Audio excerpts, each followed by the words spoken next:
Everyone, this is David Pike, the MotorCity mechanic. Now in today's video, I'm going to show you how to remove and replace the main battery on a 2021 and newer Jeep Grand Cherokee. And that's the WL body style. It's not going to be where you typically think it is. So again, check the video out. You might just learn something today.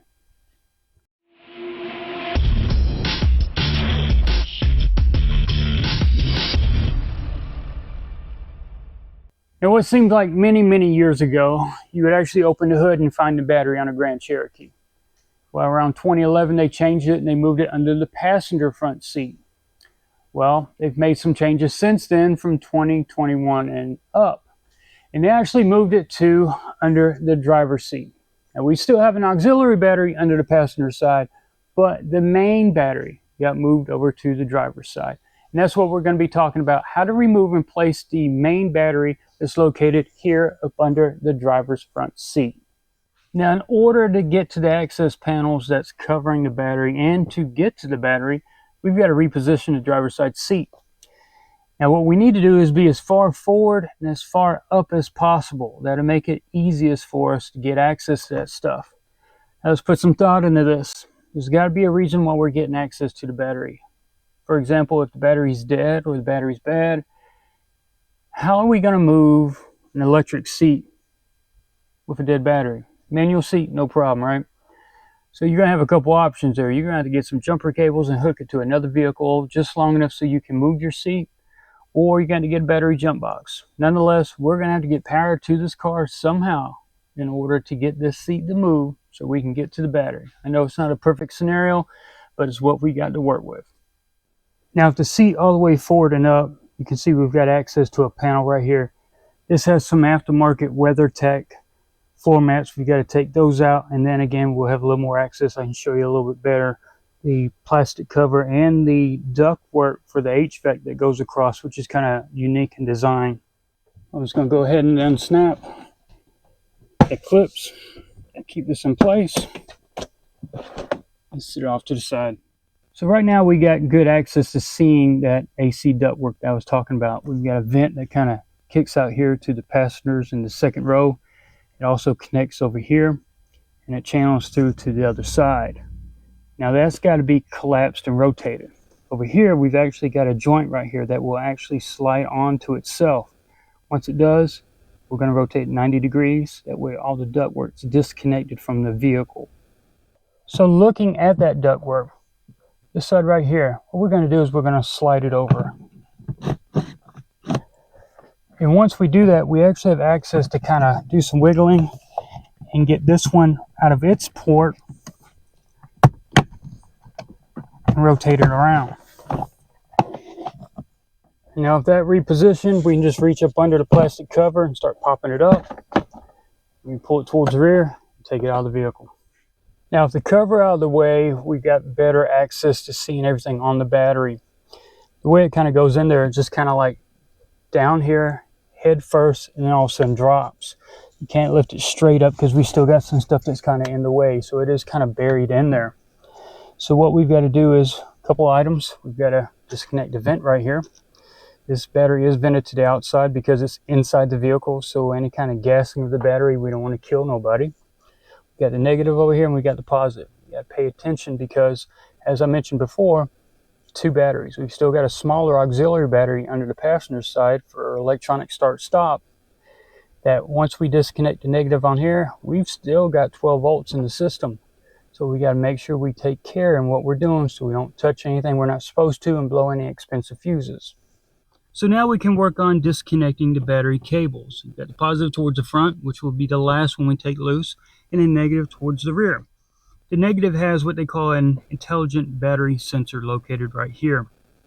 Service information recommends that you disconnect that, and by doing that, it'll give us some room as well. We've got a connector right here we're just going to squeeze on to release. And we got the main negative cable, which has a quick release, which is kind of cool. You'll pick up on that, move that out of the way. And then the next one we're going to disconnect is this one right here. It's got a 10mm nut. That is the auxiliary battery. So that second battery that I've talked about, this is the cable for it. So once we disconnect that, we'll go ahead and release the clamp on the negative post and we'll pick that up and set the intelligent battery sensor to the side so that we do not damage it. So we'll grab our 10mm socket and ratchet. Just take it loose. Doesn't hurt to just leave the nut on the post so that way you don't lose it. Now we can set this cable out of the way. And we'll disconnect the clamp on the cable terminal / battery post / intelligent battery sensor. And there you have it. And then the next thing we'll do is disconnect the positive post.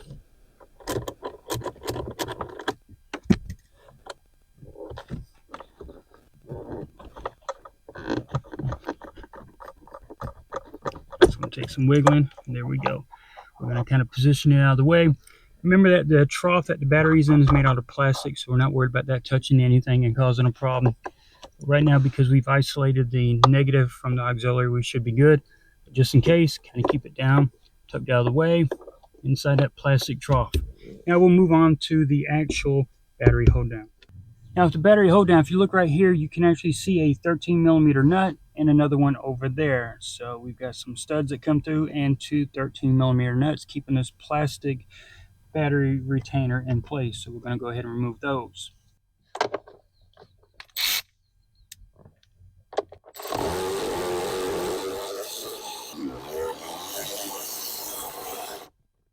All we got to do is pick straight up on it. So that right there is your battery hold down. It's not what we're usually used to seeing, but that's what works and what keeps it in position.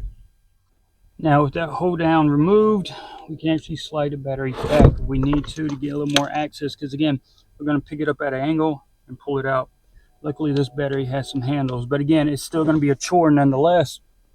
It's a heavy battery and it's sitting down inside of a hole.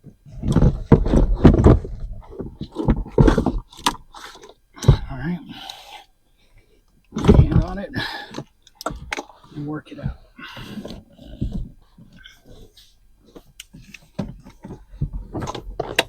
Now, installation of the battery is basically just the opposite of what we did for removal. Main thing you want to pay attention to is the positive. It's going to be on this side, and it's going to be towards the front. And negative is going to be towards the rear. And also pay attention to this spot right here. Remember, that's the vent for this AGM battery. Your replacement battery may actually have a cap on there. Some of these, this one may not. There you go. It's plugged on this end. So depending on the vehicle it's in, you got a different place to put the vent. So you want to cap off one side and you want the other side open. So again, pay attention to that. So as long as you got the battery in the right direction, positive towards the front, we're going to kind of move our vent out of the way the best we can, and we'll pay attention to that. We'll come in and we'll slowly start angling it down and kind of clear. Remember, she is heavy and she is awkward. Not really the best location for a battery, but we didn't make that decision. There we go. Our positive cable is actually already wanting to go on the post, which is cool. We'll go ahead and snug it down next. So we'll go ahead and grab our 10mm, start tightening it down. Now we can go ahead and drop that battery hold down back in place. Make sure it sits on top of the studs. Grab our two 13mm nuts. And we'll tighten those down.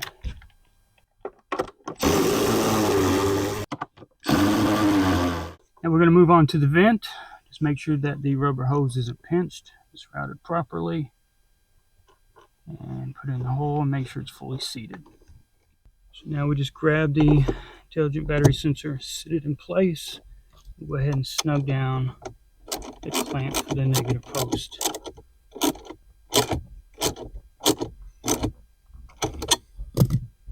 Now we can grab the connector, plug it in. We got the main negative that we can just slide down on the post. Make sure you hear the click. And now we'll move on to the auxiliary battery. Tighten down that cable and stud. So now we're ready to grab that plastic cover and start inserting it in. Now when it's time to snap it down, pay attention. We got this plastic finger here and one over here. They got metal clips that kind of engage to the slots here on this side of the floor and over there. And before we do that, we're going to kind of rotate this ductwork and get it close to being where it needs to be, and then we'll fully seat that panel. So again, make sure that this part of the ductwork is retracted. We'll start rotating around. Make sure the right side is in its duct. Now we can actually go ahead and line up and snap the panel down. And we'll go ahead and slide the left side over. Make sure that's engaged.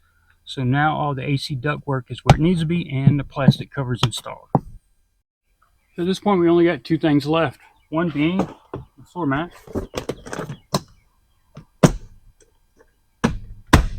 And the last thing being returning the seat to its original location. So as you saw, the battery is not where it typically would be. It's not on the passenger side, and it certainly is not under the hood. So hopefully you learned something new, and if you pay attention to the steps, you shouldn't have any issues. So if you liked the video, please give it a big thumbs up on YouTube. Don't forget you can find me on Facebook and Instagram. If you got any comments about today's video or maybe suggestions for future videos, leave something in the comments below. Also, if you shop on Amazon, which pretty much everybody does, make sure to go right to the top of that description below this video. Click on that link and make that your Amazon homepage. And anytime you buy something, you will be helping to support this channel. Once again, everybody, thanks for watching.